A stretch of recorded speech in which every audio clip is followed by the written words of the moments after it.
Ready? Let's do this. We're going on Facebook. Let's go. Right now, Warrior Nation. Hawaii football ends the season. And it's over, guys. 8 games in the books. 4-4. I got Warrior Nation coming in from the west side of Oahu all the way to the ninth, Vegas, that place that we just beat. And also to Colorado and all the way to Nebraska where it's 8 degrees and Turner's playing in the snow. And it's a winter wonderland. And it's a wonderful time right now because, guys, we're ending on a high note. We just did a cheers. Do another one, Fuchsia. Fuchsia, you got to make a statement. The season's over. What do you got to say? How are you feeling? Sorry, pouring in the drink first. Well, talk about the everything and then give us a toast. What season that we weren't even supposed to have, and we're all thankful that we played all of our 8 games, and some of us got to see each other for one of them. So all I can say is super thankful, and we learned a lot about our team this year, and looking forward to next year. That was awesome. All right, cheers. Cheers. I'm cheers with my bubbly sparkly water. So where did that banner come from? From the Cal or what? Yeah. No, I didn't. Nah. I got it made at Kiko's. No. It was at Kiko's. Oh, I'm sure. Kinko's in Las Vegas. Kinko's on Utah Street in Las Vegas, Fremont. No, my uncle was the security guard. He works there. Oh. He's the Oh, security guard. I'm sure. So he turned the blind eye when you escaped this. The Yamamotos are showing us some of their souvenirs from the Las Vegas game last year that the Cal mysteriously couldn't find afterward. They're like, sir, oh, never mind. Just ripped it right off the wall. But hey, I was there too, and I was accessory as we all were in Las Vegas. So we enjoyed 2 years in a row of a Vegas victory. This is beautiful and sweet, but now we're going into an off season.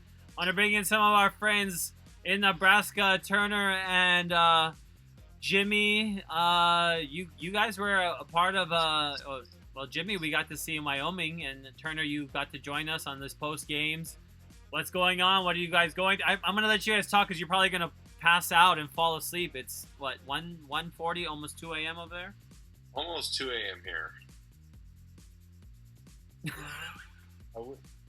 I wish I would have been able to get to the game in Wyoming with you guys, but it was a good, fun season to watch from afar. But we're planning ahead. Hopefully the COVID doesn't affect things next season. We're already planning some trips for next year. So Yeah, I mean that's the big thing. Even this year, just when the schedule came out, the one game we could get to, we from where we're at, we're able to get to. But the fact that they got to play all 8 games, we watched all 8 games. Yeah.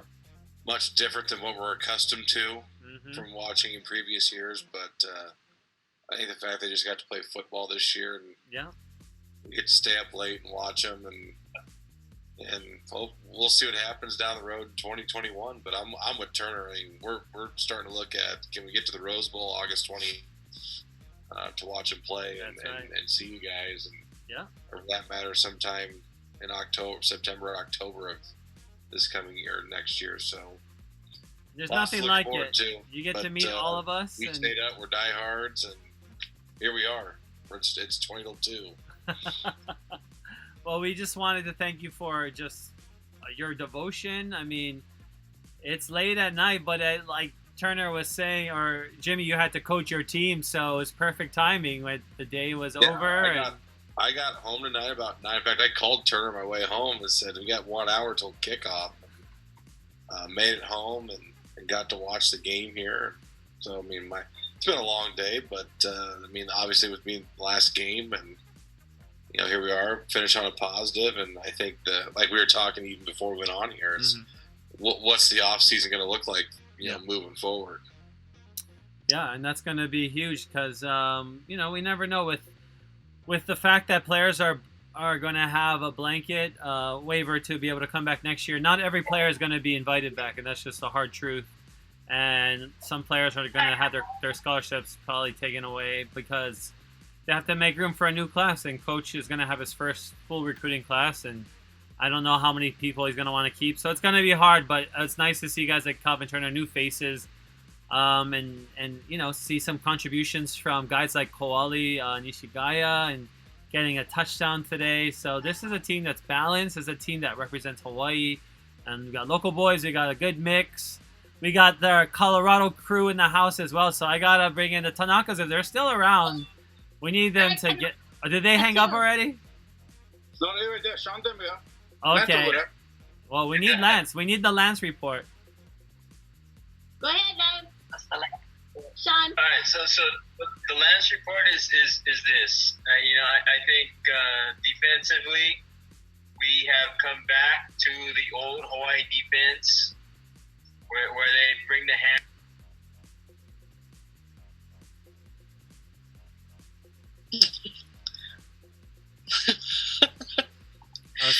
Turn on your mic, Sean. Can't hear you if your mic is off. Like watching a silent movie. No, we were having. That was interesting. Audio was coming in through the Yamamotos. That was Lance talking some wizardry. So I was trying to figure out. Okay, so now we want to see Lance, because Lance is very classy right now. He's holding his little chalice of some very fine whiskey. So we need to see his face. So where are you?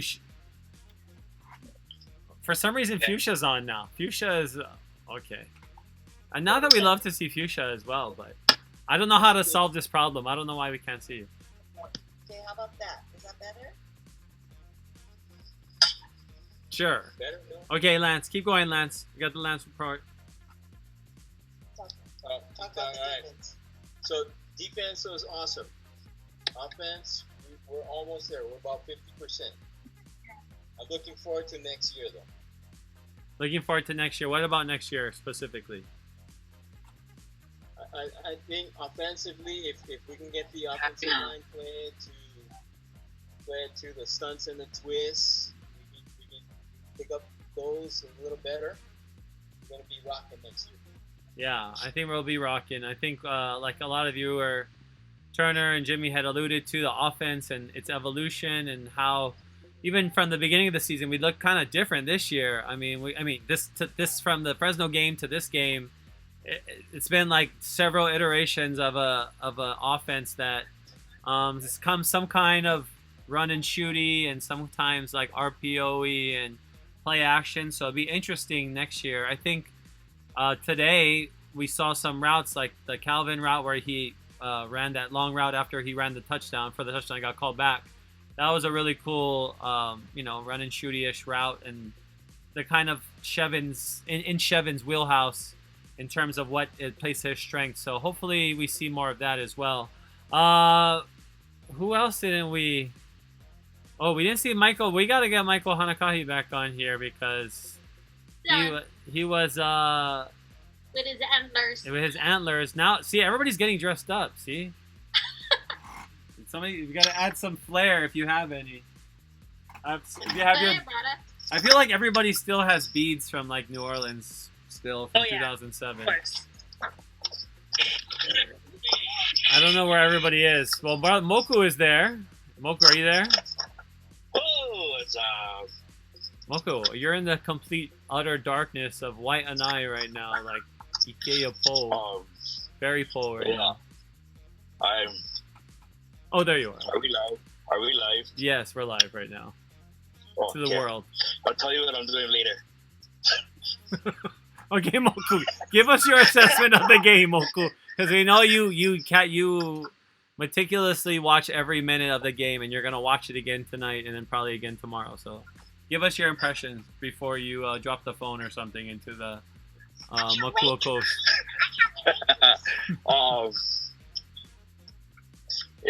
I want to look at it in the light that we won. The seniors got. We gotta stop right now. Hold on. We won. Some seniors got to play. Mm-hmm.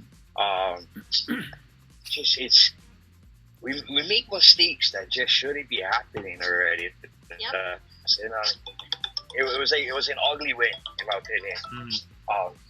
It could have been a lot cleaner. Yeah, Chevin gets some balls that are a little bit overthrown or, a little bit behind, a little bit low, but the balls that he does finesse into the receivers. You know, right? And the butterfingers. The team drive me nuts. Yeah. And I expected a better second half than the first half, and that's not what happened. The second half was actually worse than the first half as far as the defense and offensive performance. But you know what? We won. It's the last game of the season. We got to have a season. We got to see our team play. So I'm just gonna live on that note instead of harping on, what could have been. I like that. That's a great attitude to have, Moku. And plus, someone like you who can get combative sometimes after games. I've noticed online, and you. Last week you were charged with being very negative. So do you feel like you have evolved through the season as well as a fan, and you were worried about that last week as the negative, not Nancy or Nathan or whoever you called your inner negative self, let him out? Or we're not going to see that guy anymore. It's over. I kind of liked him too, that's why. I kind of like the energy that he brings sometimes. I'm just, sometimes I can get real passionate about how I feel, and when I feel a certain type of way and I feel that it's justified, I don't sugarcoat it. I like it. I treat this team like my brother. You know what I mean? My brother, I love him to death. But we're going to fight, we're going to disagree, we're not going to see eye to eye.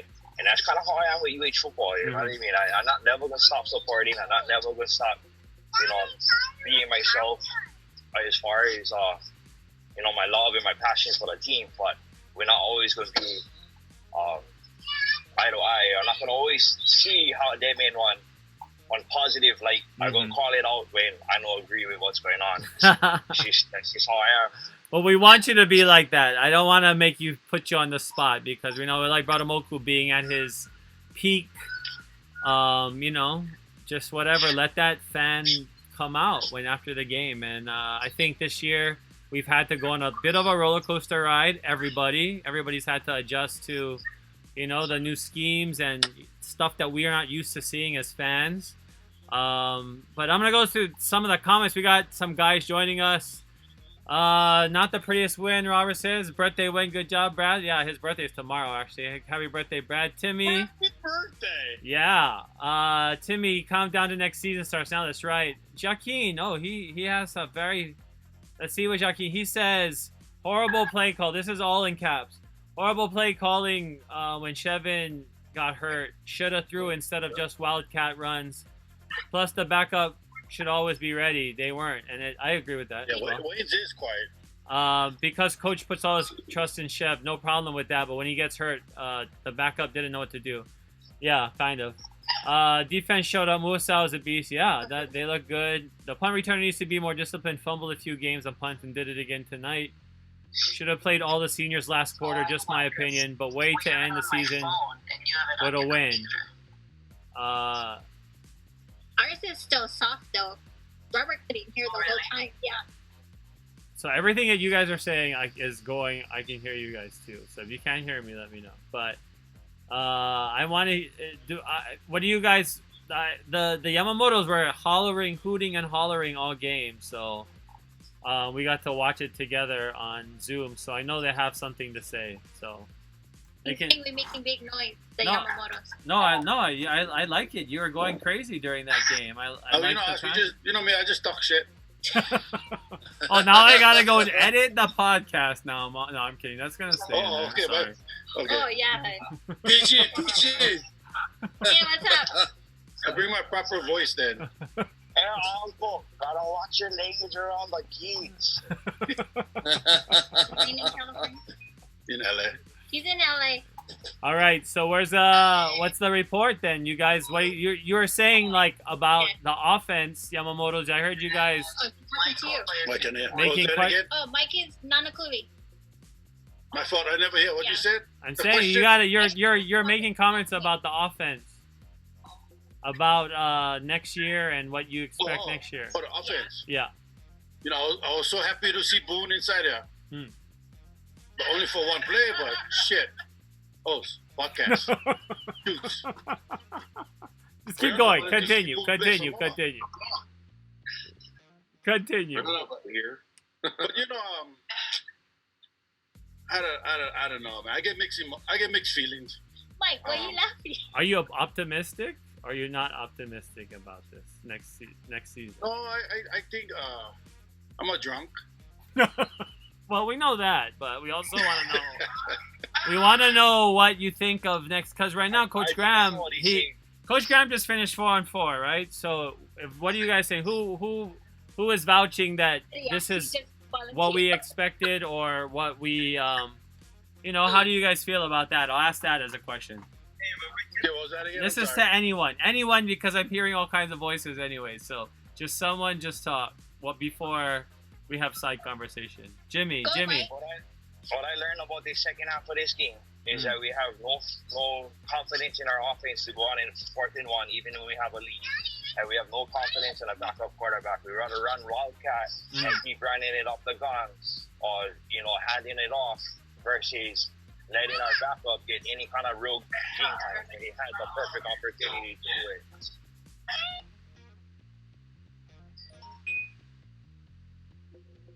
Jimmy, are you there, Jimmy? Yeah, I'm here. Okay. I was just listening. Go for it, Jimmy. Go for it. The thing with, even when Chevy was out of the game, they kept moving the ball, though. Yeah. It wasn't like they were stopping the offense necessarily. I think it was more so just a comfort thing with who was on the field and personnel, maybe. But, granted, it's the last game of the year, and you're trying to end on a W. Consider everything that's happened this year. The fact, they picked up 4 wins in a situation where everything was basically day to day. Yeah. You didn't know if you're going to play or not. And there were games that were canceled the day even before kickoff. No, for sure. And I think we saw how we were lucky, like we were saying, to get through 8 games. That's really impressive that we were able to even pull that off. That's what I think the reps they got this year, and granted, and I think Calvin Turner's a great asset. Yeah. He's good. He's a playmaker. He's a difference maker. And I think it was just one of those deals where when the balls, even the kickoff return, they got called back for a touchdown. Yeah, that was cool. There was just some big plays. Who was that block? What was the call on that one? It was the block in the back? There was a hold. Oh, hold. It was legit. It was a hold. Yeah. I think you get guys if you get a couple more guys like that, on the perimeter like that, this offense definitely takes a different look when you get more speed. And I think the big question though moving forward is, what does the personnel look like, moving forward to 2021? Yeah. So I think there's a lot of off-season questions here coming up. Yeah. What do you think is the biggest? We're not going to know until probably a month or 2 from now when that's the other thing too, is recruiting right now is shut down. They can't even live recruit. With necessarily getting people on visits and so forth. So, a lot of things are going to be done virtually here. It's just going to be a different look. But again, give this staff another year to kind of get the guys they want and so forth. But we talked about this tonight, even during the game, like we were on this in the second half. We saw some run and shoot. We saw a little bit of everything. No, yeah, we saw a little bit of everything. And, it's going to be interesting because some of these high school seniors are not going to be able to come back. That's one thing, right? These high school seniors, wherever you are, whether you're playing a season or not, you're not going to be able to come back because that just is not going to happen. No one's going to repeat high school to play. Maybe some kids. I take that back. St. Louis. I'm kidding. Some schools, maybe you do that. Maybe in 9th grade, right? You don't see too many seniors playing again unless they're going to another prep school or something. But that's going to be really difficult for them transitioning to the college game when, they're not going to be able to be recruited as properly as they could have in years where they played a full season. Also, just whoever, it's that revolving door that I'm looking at in the offseason on our team, and the guys who are really auditioning for a spot on the team next year, because there'll be guys that are not going to make the team next year. There's be guys that are going to be told that too before, like, it's not going to happen. Like, you should probably transfer. So that's, I think, will probably happen in the more immediate future. They'll know in their post-game exit interviews or whatever, they'll probably, talk to coach about that so that he can give them a leg up. But, Calvin Turner, I guess we'll talk about his name. That's a guy I hope that we do see back. But I think the thing that'll be interesting is what approach does this staff take in terms of personnel? I mean, are we going to comb the transfer portal and find a quick fix to compete in the league? Or are we going to try to bring in freshmen and whatnot, develop them? And so what approach do we take there? Are we looking for the easy fix? Because for sure, that's feast or famine. Yep. And it can be done, but can it be done with the situation that we're in? So it's time will tell. Yeah. With recruiting, and I think sometimes with recruiting, I mean, you guys know this just as well. It's hit or miss with guys. Yeah. And I look at guys that even played a year ago that necessarily didn't see much of the field toward the end of the year. Yeah. So I mean, it's based on different philosophies and so forth. Yeah, and guys were talking about that we were having great years last year. Lincoln and Marner and all those guys that were starting to really show up at the end of the year last year, they kind of disappeared again. And it's going to be like that because there are going to be, players, like you said, that are not, that are going to have to be reevaluated because we don't know what high school seniors are going to look like. But I believe, in the first year, his first full recruiting class since last year he got busty a few of these guys to transfer in, obviously. So, they're quick fix guys. And those guys, but, like every coach has guys on their radar, right? They already have, or they have, feelers out there from their coaches that they know at the high school ranks or whatever. So I'm sure there are guys that coach is going to want to bring in next year, and he's not going to want to, he's going to want to use his first chance to bring in guys. It seemed like Nick Rolovich really wanted to bring in some 4-year guys too, not necessarily get JUCO guys or get transfers, but that's a new thing too. When were we talking about D1 transfers? That's not like a thing that we used to do before, but now it's happening more often. And that's changed. Yeah. With all the rules, but it's happening a lot way more. You start looking ahead though with who do you surround Chevy Cordero with in terms of the offense? Yeah. I mean, because he's trying to make plays his legs. Does the run game improve? I mean, do you get him some guys on the perimeter that can go out and make plays and catch deep balls? I mean, I think those are things that you looking ahead that I think are things that are going to be addressed in the off season too. Yeah, I think those things are definitely. What does this offense look like in year 2? I think those things are definitely going to be addressed in the off season. I think everyone is. I muted everybody again. There was so much. We were a little bit going off the rails for a while there, so I had to mute everyone. But which is very, very interesting because I'm the king of going off the rails, and that was even more off the rails than I'm usually going off the rails. So, but this is when you're messing with a master like Robert Yamamoto. You got to know what you're ready for. So I'm gonna bring that guy back in again. I'm gonna bring that guy back again because he's gonna. I know he has something to share with us. So. Come on, Robert, give us some jewels, some pearls of wisdom. Well, I don't know. I think even though we was glad to have football this year, we all agree that kind of sucked. A couple games Hawaii should have won that they lost. A couple games they won, I thought they would have lost. But I don't think I don't think Chevron is ready for the run and shoot because he just don't have the receivers he had from last year. It wasn't for Calvin and what's his name, Day. I think Graham going the right way with more running than passing this year.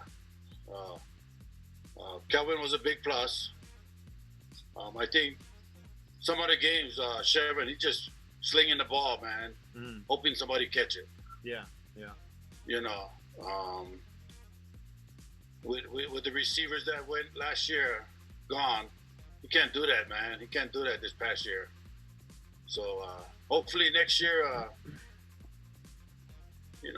I don't know. I mean, look, they got 8 games to play, man. So Oh, sorry. They had 8 games for practice, so hopefully they go into. Even like look at the conference standings. I mean, technically, yeah, we finished 5th. Mm-hmm. I mean, in the league, so it wasn't like. No, I mean middle of the pack. Yeah, we're definitely where we expected. It wasn't a bad year, but it's just hopefully next year there's a chance to get started in late July, early August, and play your non-conference. That way, you come into the conference season ready to go and with some winnable games. So I think that's, to me, is how does that look in year 2? Yeah. Well, a lot of guys got stats this game. In terms of rushing yards, we were doing a lot of those pitchback, a lot of those, because those weren't being counted as passes, right? We were doing in that, like the one that Koali scored on, that flip back thing. So technically we had 7 different rushers, and Shevin led rushing for 12 carries for 88 yards. It's a ton of yards on the ground. I mean, Shevin had, I don't even know, since we used to run the option, we probably have never had a quarterback that has rushed, well, it's only been an 8-game season, but has averaged this many rush yards a game. Because Shevin's probably averaging over 50 rush yards a game, I would imagine, right? 60, 70 at this point. Which is a lot to be running, I feel like, for a quarterback. He's still at 252 yards in the air, 20 for 33. So, I mean, not great, not terrible, but, I think barely 60%. So I think for Shevin, that's not his normal, but he did seem a little bit inaccurate. He did seem like he lost a little bit of his touch. I feel like this year he lost a little bit of his touch. This is an off season. He's gonna have to go back and look at tape, because I saw a lot of what I saw with Cole last year, just missing people just in times where it was just kind of like, how did you miss him? But it's just an inconsistency, and I feel like for Shevin, learning everything for sure, new and so fast, he's had to process so much faster than most athletes would have to right away. So that's hard. But Boone Abbott did get those yards, so at least he got in the book, right? Boone Abbott got some stats, 2 yards of rushing, and he was looking. He went through the progression so fast, and then he just started bolting it already. Yeah, but if you look at Shevin's passes, the ones that he's not accurate with are the ones that are going 20+ yards down the field, and those are all the deep balls. A lot of his short passes and his mid passes are on the money or just a hair off. Yeah, but the drop balls add to his inconsistency. That adds to that 61% instead of 65 or 70%. But even on the long ones. But even on the long ones, though, I feel like last year, I mean, that's where he has his moments, is in UH lore, is those bombs. Like that one to Jonah that drew the penalty. I feel like he just underthrew him on that one too. Yeah. Underthrew, overthrew. As far as Shevin, he never did, in my eyes, he never did prove to me that he could throw a long ball consistently, because it looks like he has to put his whole body into it. Like McDonald last year, it almost was effortless that he threw. It was just inconsistent, but he could get it down. He could stretch the field. Which opened up the underneath. Whereas Cordero is the opposite. It's when he goes down the field, it's like he's struggling. He's throwing his whole body into it to try and get down there. And so guys get cheat up. We gotta find a big back, a consistent big back that can pound the ball, that can has some decent speed in him. A back that can play 4 downs. We have a lot of small, shifty guys, but we don't have a guy that can go 4 downs. We need our offensive line has to beef up. I don't know what happened from last year to this year, but they have to be more consistent. I think if the line can hold, then the receivers will get open. But then we need Cordero or whoever the quarterback is to be able to stretch the field so that our underneath stuff can open up. Yeah. And that's a good point as well. That's a great point. And then as far as our defense, we need edge rushers. Yeah, absolutely. If we don't have edge rushers, then we can't pressure the quarterback. Quarterback's going to have all day to throw. Mm-hmm. If we can get edge rushers, can put pressure on the ball, on the quarterback, that'll make it a lot easier for the DBs. Right now, a lot of the quarterbacks are just sitting in a pocket, and they have all the time in the world for the receivers to get open. Mm-hmm. Mm-hmm. I mean, we got decent linebackers with Saul and what was that, Tabai and all them. The backers are pretty decent, but we gotta get pressure on that quarterback. Yeah. Well, it'll be interesting to see as well who he brings in, Coach Graham. His son, coincidentally, is a graduating senior, I believe, so he probably has friends, or there's probably a good pipeline that he's looking at of Texas he's got boys. that pipeline through Texas. Yeah, from the Texas all his boys. relationships through Rice and all the schools that he's been out there. He's got a lot of relationships with the high school coaches and so forth. Mm-hmm. Yeah, I mean, that's where he came from, right? Yeah, that's what he was, a high school coach before, too, and educator. That's how he picked up all these receivers and so forth this year. Just out of the blue. So, and a lot of speedsters, too. So, I can't wait to see them next year because a lot of them didn't really play. So, they're developing. Yeah. And, given that this is a new system this year, pretty much all the coaches are all new defense, new offense. We went 4-4. Mm-hmm. We gave Boise a good run. We gave some teams a good run. Could have went either way in those games. Yeah. We could have easily been 6-2. So only two games that we really got blown out.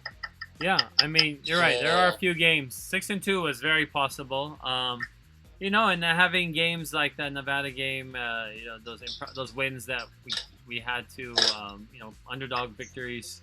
So I thought this season it was a good season. 4-4 is a good year, and I think for a first-year coach, I think even if we played a full schedule, we'd probably be on par for a 4-4 season or a 500 year, just like Coach Rolovich's first year. But I think in the offseason it'll be interesting to see Coach Graham now having, it'll be almost a year soon his announcement where he was announced as a coach. It'll be almost a year, and it's been obviously a weird year. Most of the time he's been in lockdown, but this will be a place where now that he knows what Mountain West competition is like and the kind of athletes that he is, expected to be able to, that he needs to be able to compete in this league, like you said, because I think the talent does need an upgrade for sure. And this is nothing against the players, but I think, like you said, like Michael did say, some big bruising guys like a Iosefa or something like. I mean, that's only one guy, and Daniel Ewing just commented, mahalo Daniel, about Calvin Turner. We did rely heavily on him. Who is going to replace him? And if I could be like Michael, I would rather have a guy that. A big guy that could be a 4-down guy that we wouldn't have to worry about getting around the edge or something. But, a lot of these guys are shifty. It's hard. It's weird because even like Shevin, he's a great runner. I just don't want him to run too often because I don't want to get hit. But these guys really, it's impressive. Because these guys have been finding lanes and, the deception that Coach Kinney has installed into the offense has helped with that. But I feel like I'm impressed. Sometimes you don't see how these guys find the holes, but they do a pretty good job with that. I don't know where else I know everybody's like still simmering in this win, but who has something to bring up? Oh, you're on right now. Are you talking, Robert? Okay, Robert. I was talking to Mike. Okay, you're talking to the world right now, though, so you gotta choose whether you want to. Okay, go, Jimmy. Good night. I'm gonna make it quick here. Oh, he muted himself. Or I mute him? Okay, go for it. Jimmy, you gotta unmute. Yeah, there we go. It's 2:10. I'm about ready to call it a night. I appreciate what you guys do throughout the season. In terms of us getting together, it was good to see people back over in Laramie this year. But again, I can't wait for 2021, and hopefully I will see many of you in the Rose Bowl, hopefully August 28th.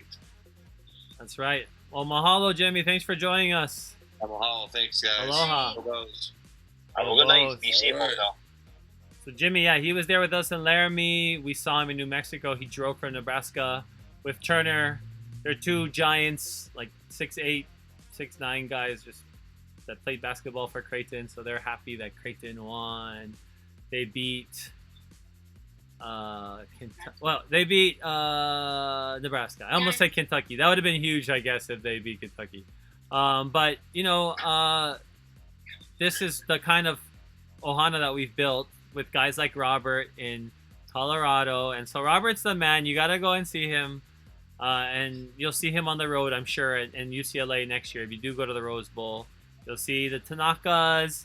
We're trying to get Brother Moku. He's, you know, hasn't left the island yet to come to a game. So hopefully next year we'll get Brother Moku up there to join us at one of our games. We got Mike, who was there with us in Boise last year, and he's been there in Colorado. So come join us. Come talk sports with us. I'm just glad we had a great season. Thank you for joining me from the beginning of the year. I got to be in the stadium in Fresno, and then I got to be in the stands with all of you in Wyoming, and got to watch a game with my grandfather at home for the first time in a long time that I've, you know, had to be slowed down from going to every game and stay put in one place. But that has also changed the way that I've watched the game and a new perspective that I've built from, you know, being a fan that has to enjoy the game from a different view. So we've all had to make adjustments this year. Just like Turner said, and Jimmy said, we miss everybody. A big part of this is the interaction in person, and that can't be imitated, right? In Zoom and online is not the same as seeing people in real life. So I hope that we can all see each other soon. And those out there, if you see us at a game, come say hi. Yamamoto's kind of scary, but he's cool actually. So you just gotta say hi. And but you know, you just gotta poke the bear a little bit. He'll be cool. But for the Tanakas, from Moku Thompson coming from the YNI, for the Tanakas in Colorado, Yamamoto's in Colorado, from Michael Hanakahi and Maili, this is Wayne Cueto. We'll see you guys next time. Go watch my show or go listen to my podcast. See you guys later. Aloha. All right.